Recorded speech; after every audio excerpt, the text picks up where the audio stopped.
Kumusta ulit our dear subscribers?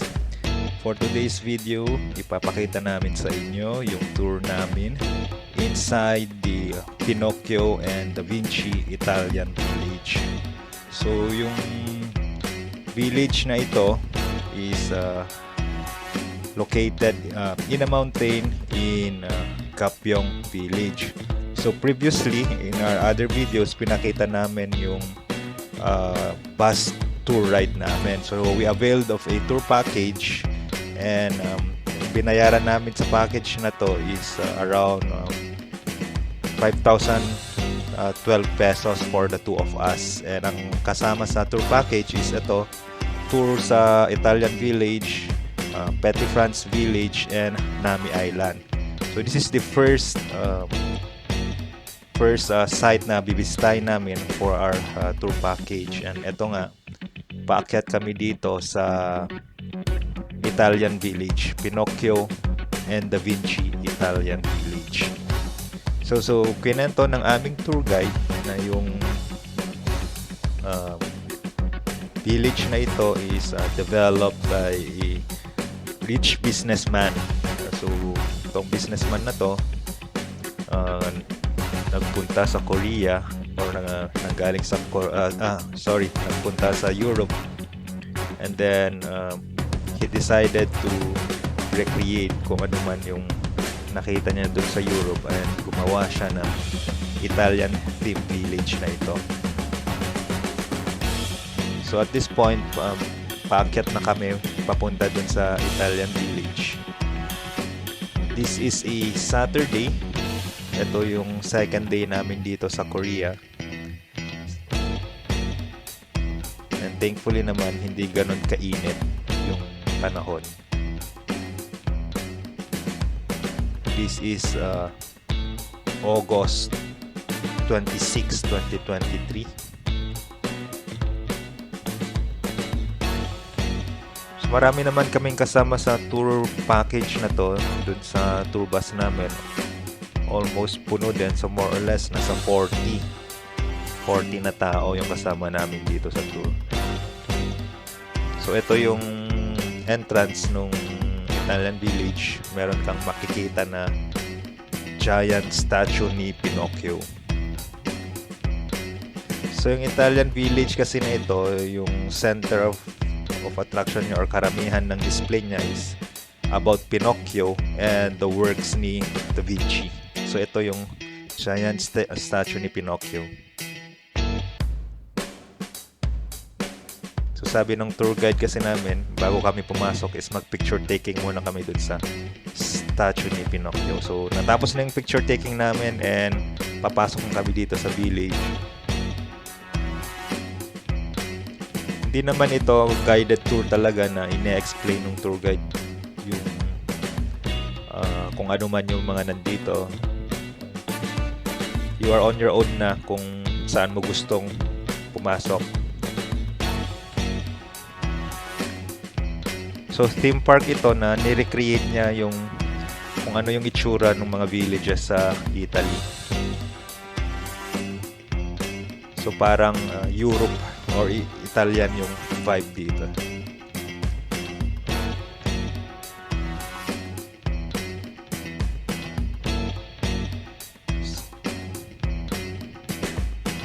So marami ka din namang mapupuntahan. So tulad nung room na ito, yung mga naka-display mga maskara,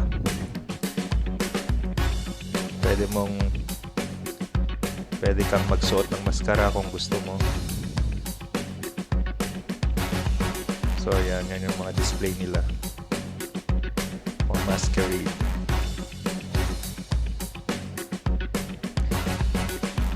Parang bawat room is may kanya-kanyang iba-ibang display. Bawat room na papasukan mo. So madami ka talagang maiikutan, and kung gusto mo mag-picture-picture, madami kang mapipicturean dito na maganda.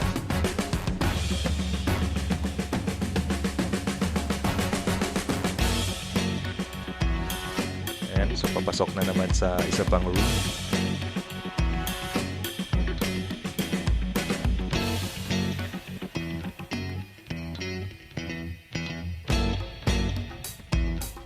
So ganito naman yung mga naka-display sa isang room, mga paintings, mga furnitures na European, yan, clocks, yan, mga furnitures, tables, vases.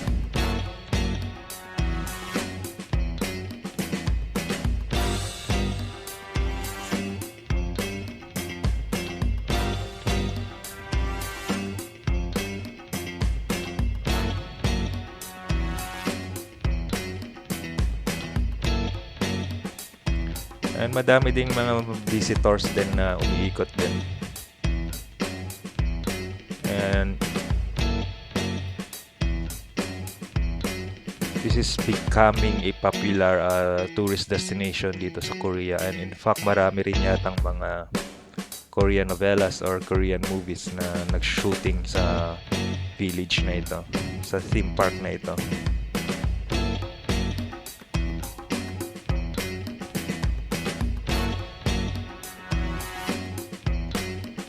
So you can just imagine kung magkano yung nagastos ng owner ng place na ito to collect all of these furnitures and artworks. Kinolekta niya from Europe and dinala dito sa Korea.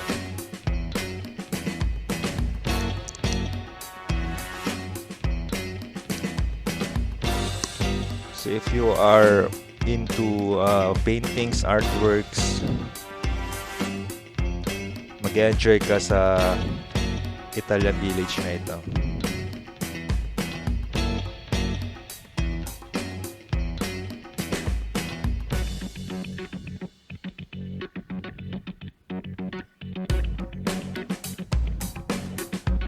Yan, may mga sculptures din.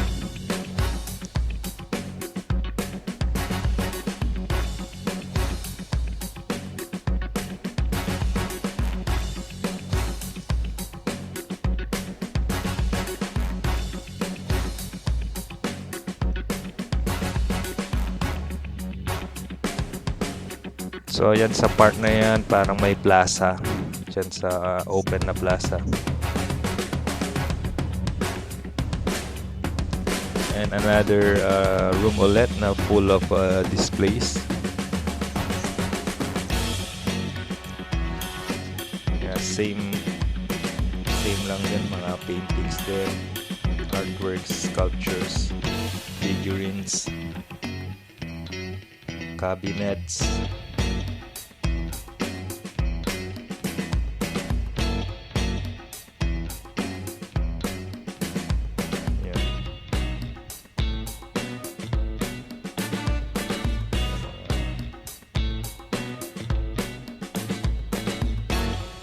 Marami ding items na naka-display.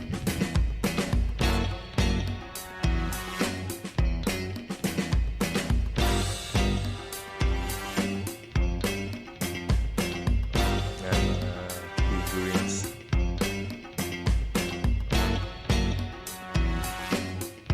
Old clocks. Tables.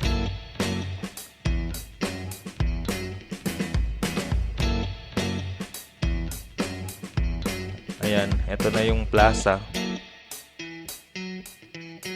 Meron ding mga cafe dito, may mga nagsiserve din ng ice cream, may mga stores din na mabibilan ng pagkain.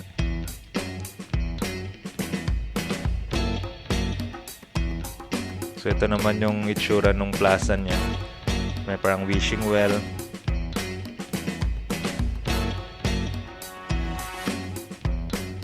Ayan.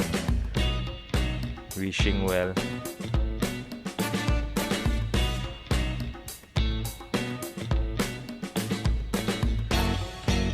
Ayan, parang may kalesa.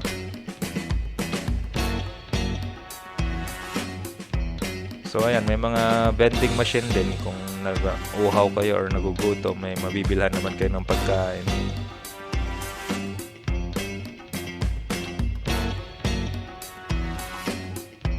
Yan, another Pinocchio.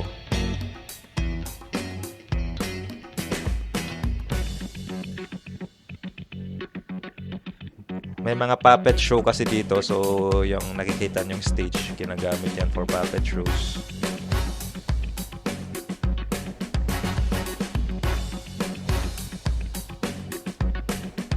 Yan, so may mga statues din.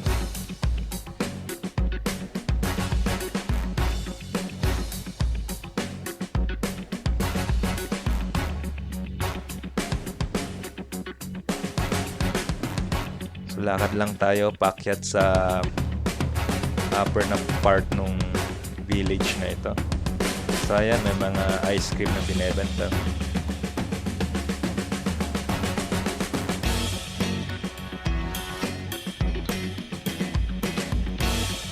So nasa taas to ng bundok. So parang Baguio din na akyatan din.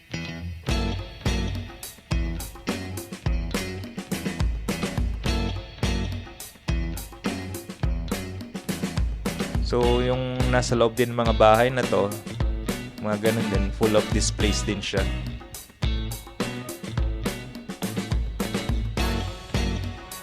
Ito, paakyat na ako nito.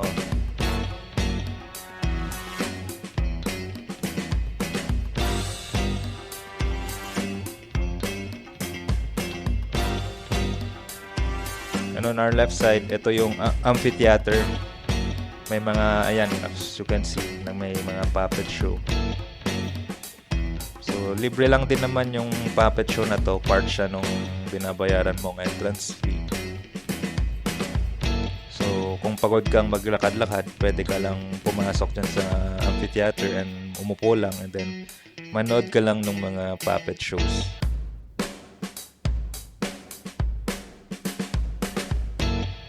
Ayan, may fountain. Sunod muna tayo saglit nung puppet show. Ayan.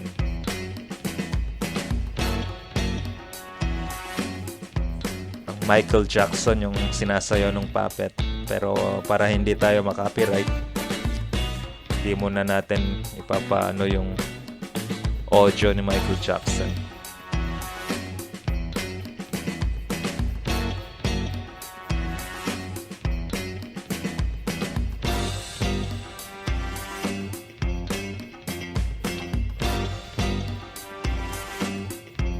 Yung sinasayaw niya is yung Beat It by Michael Jackson.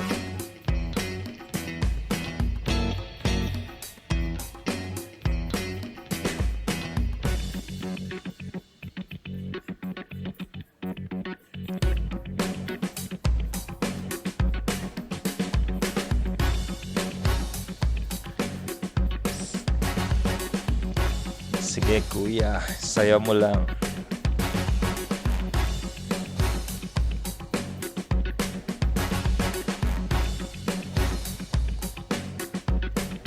Ayan, so akyat ulit tayo. Lakad-lakad lang. Ikot-ikot ang mga makikita natin sa lugar na ito. So, papasukin naman natin yung room na ito. So ito yung Pinocchio's Adventure Hall. So karamihan is nakafocus kay Pinocchio yung room na ito. So ayan, may painting, glasswork kay Pinocchio.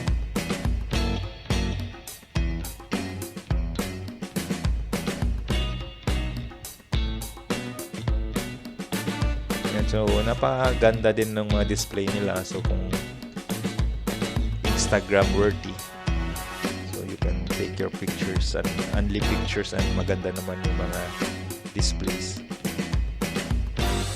For sure, if meron kayong dalang mga bata, mag-enjoy sila dito.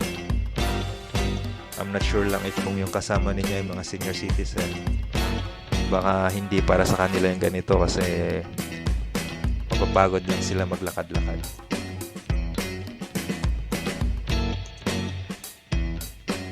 So ayan, daming painting sa dingding. Ayan, mga displays ulit, ng mga libro.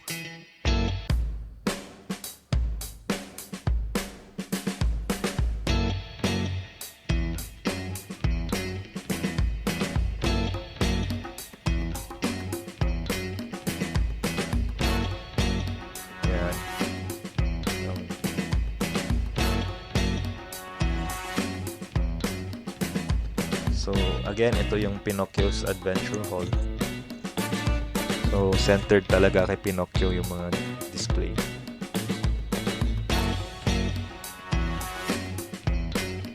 So ang daming sulok-sulok nung building na ito. And bawat sulok merong display. And may mga signages naman kung ano yung nakalagay sa loob ng room. And kung bawal yung room, may mga nakalagay naman na do not enter na sign.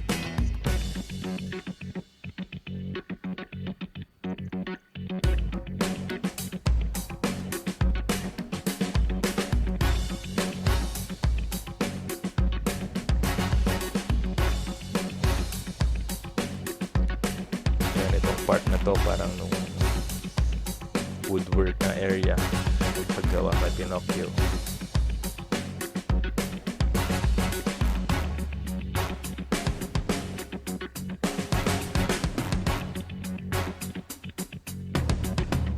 Ayan, mga paintings ulit.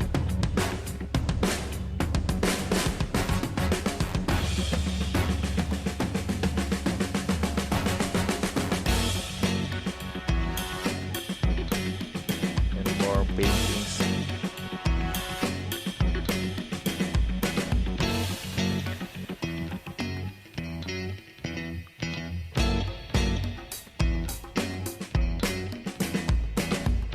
I'm not sure lang if these paintings are for sale, pero wala akong napansin na mga binebenta na paintings dito.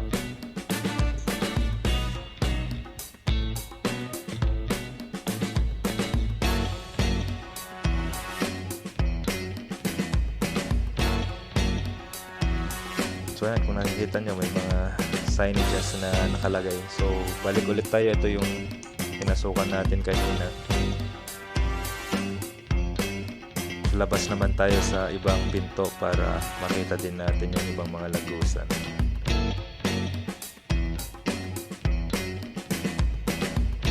So labas muna tayo dito para makita din natin.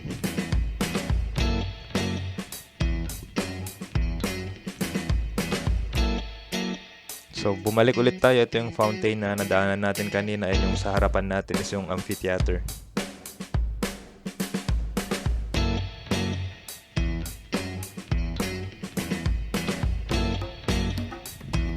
Balik ulit tayo sa amphitheater and check out natin yung view from this area.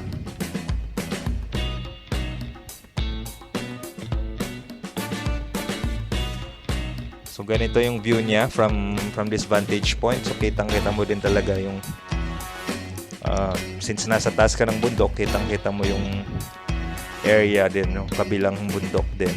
Parang Tagaytay or Baguio yung feel mo.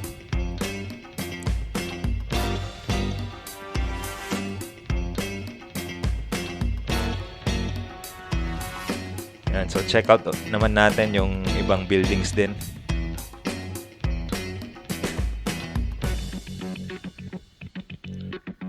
So sa room naman na to is yung mga miniature car displays. So, mga collection naman ng mga mga toy cars.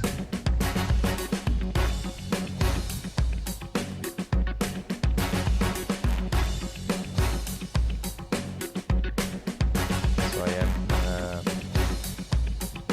model ng mga kotse.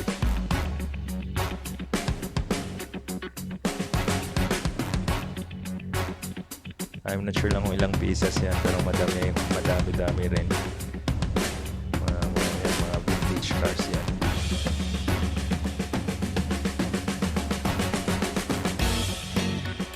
Mga classic cars and vintage cars na model.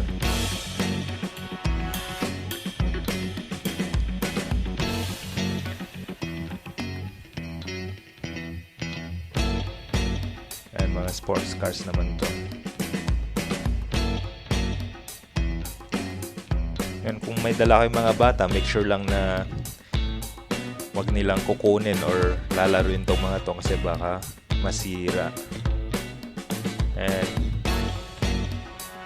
so So after nung miniature cars, check out din natin yung ibang part na to. Ito naman yung Teatro di Pinocchio. So again, Pinocchio ulit yung center ng display dito. So ito naman yung mga naka-store dito. Yung mga monogram.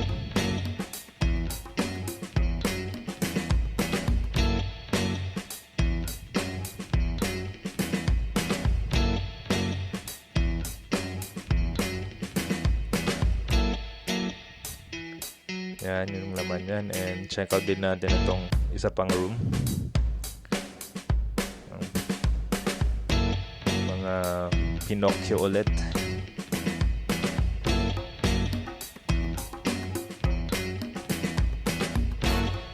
Idol yata nung may-ari ng village na ito si Pinocchio. I don't know kung for what reason.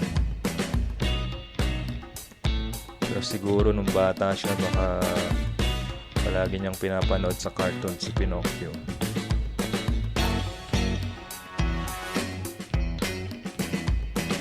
So ito namang room na to, yung mga laman naman niya is mga gramophone. Dami din collections. Mukhang mga antique na yung iba.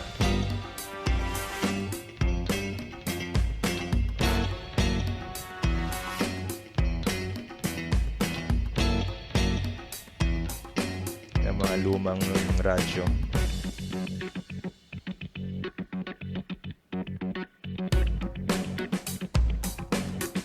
Not sure lang kung gumagana yung mga iba, pero baka siguro, baka gumagana. And akyat naman tayo sa taas ng building na ito.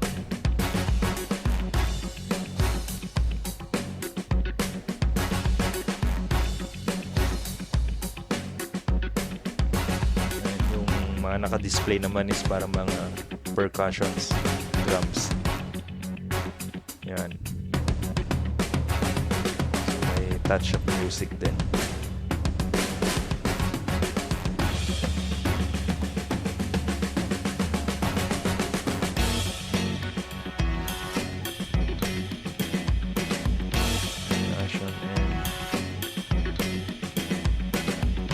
Akyat lang sa room na ito. So ito naman yung mga nakatago sa room na ito. Yung mga artworks.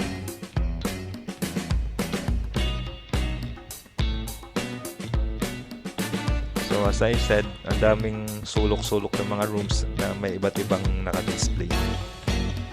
So as long as wala namang nakasabi na restricted or do not enter, pwede mo namang pasukin.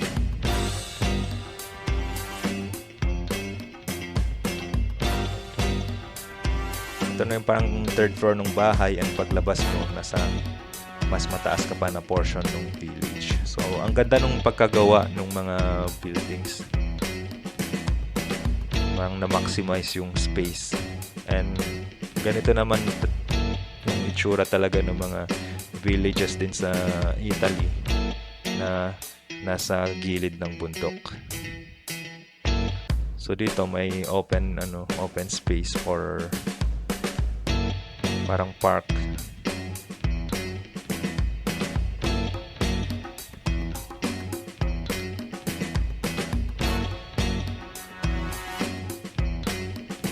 Yan, so may parang Mona Lisa painting na pwede mong lagay yung mukha mo for picture taking. And ganito naman yung view niya from the top hotel. So kitang-kita mo dito yung amphitheater sa baba. Yan, yung mga bundok din sa kabila.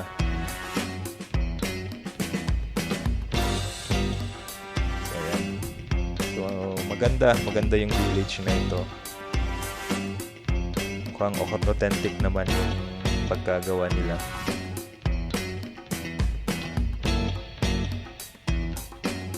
And of course, sa part na ito, yung inspiration naman niya is Venice Canal. So mayroong bangka na ginagamit sa Venice.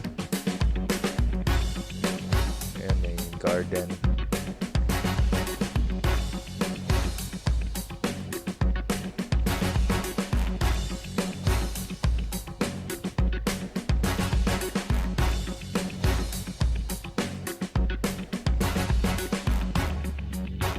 Madaming area nung village na ito na pwede kang mag-picture-picture. Instagrammable naman yung mga views. So ito, walang tubig though, pero obviously yung ginagaya nila sa Venice Canal.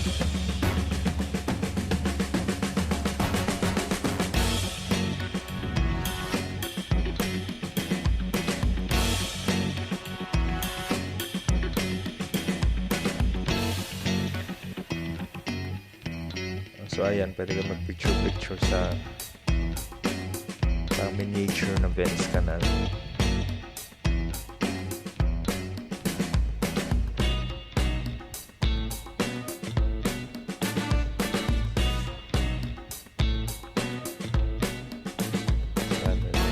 Statues din.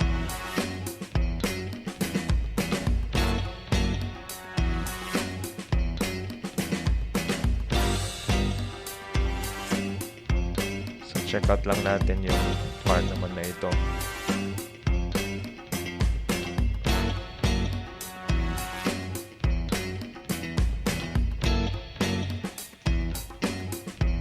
So yung bahay na ito naman yung parang model house.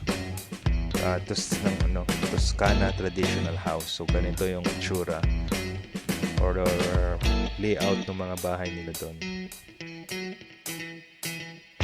Ayan. So parang European na bahay.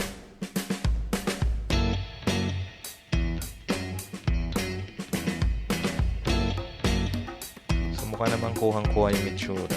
Parang nasa loob talaga ng kita dyan na bahay.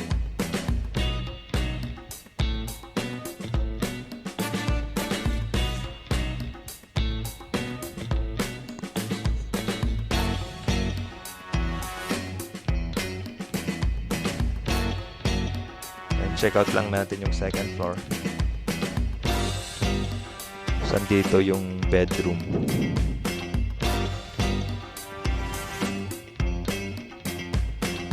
So ito, bedroom to.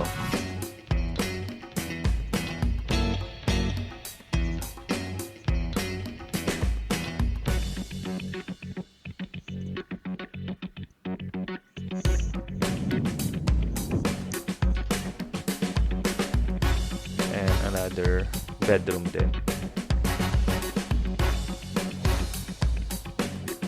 So napakaganda ng mga furnitures nila. Very elegant.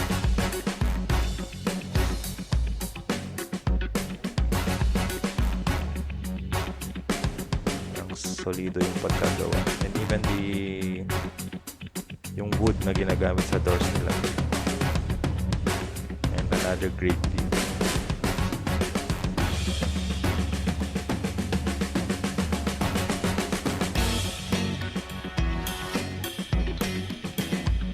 Pwede mo namang magamit or magaya itong ganitong style ng bahay dito sa Pilipinas. Especially yung ganitong bahay na madaming windows kasi mainit dito sa Pilipinas eh. Kung meron ka namang malawak na lupa, patayo ka ng bahay na madaming windows. So after that Toscana traditional house, ikutin ulit natin yung mga ibang parts na hindi pa natin naiikot. Balik ulit tayo dito sa park na kung nasaan yung miniature na Venice Canal. At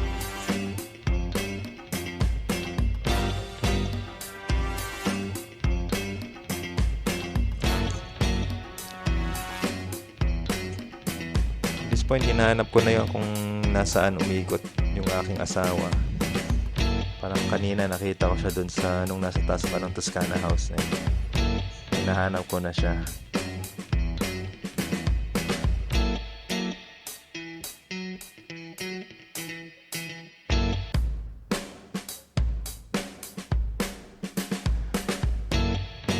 So itong Italian village, katabi niya lang yung Petit France village naman or yung French village. So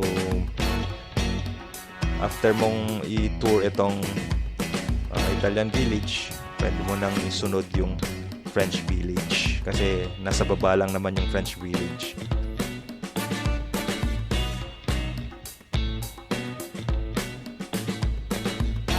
pababa lang ulit tayo kung saan tayo umakyat kanina.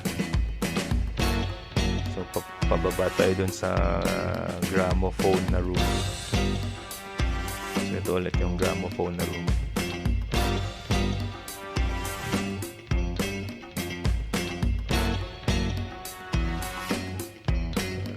Pababa, ito na naman yung plaza. Ito na yung plaza.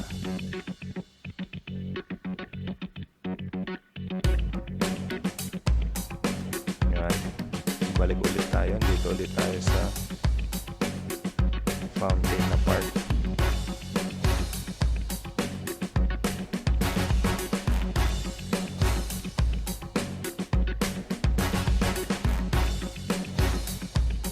And balik ulit tayo dito sa Pinocchio's Adventure Hall.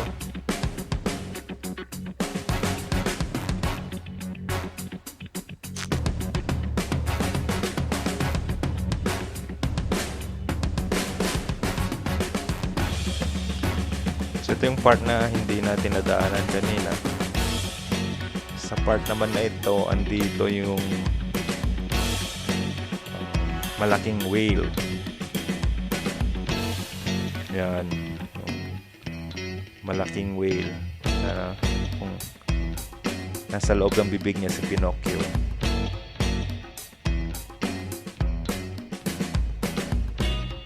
Yung sa taas niya, yan yung parang nakita natin kanina na parang swimming pool, pero yun pala is yan, tubig sa taas.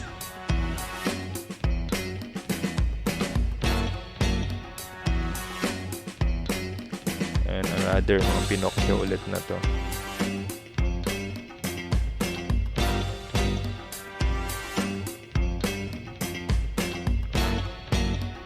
And mga damit naman, mga European na outfit. And labas ulit tayo, and at dito na naman tayo sa plaza. So that ends our tour, guys, of the Pinocchio and Da Vinci Italian Village. Sa next video namin, ipapakita naman namin yung tour naman namin dun sa Petit France French Village. So thank you guys for watching, and kung hindi pa kayo subscribe, hit the subscribe button.